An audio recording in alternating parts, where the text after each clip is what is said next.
Meidän palvelusuunnitelmamme on lieventää vanhusten ja vammaisten yksinäisyyttä ja sosiaalisten suhteiden puutetta erilaisilla asumisratkaisuilla. Tyypillisesti suurin osa yksinäisistä ihmistä asuu kerrostaloissa tai palvelutaloissa, jotka on suunniteltu neliön muotoisiksi. Tämän haluamme muuttaa. Sosiaaliset suhteet lisätyisivät kuin itsestään, jos esimerkiksi palvelutalo rakennettaisiin samalla tavalla kuin urheiluareenat. Katsoessaan omasta ulkovastaan ympärilleen näkisi asukas kaikkien muiden asukkaiden ovet. Tämähän ei toteudu suurimmassa osassa olevista asumismalleista Suomessa.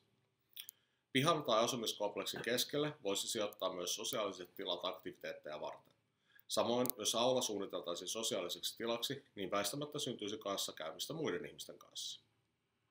Nykyaikana tekniikka on verrattuna halpaa ja asuntoihin voisi sijoittaa infopaneeleita kertomaan päivän tapahtumista ja liikuntarajoitteisille ovien avautumiset olisi suunniteltu siten, että ovet liukuvat seinien sisään.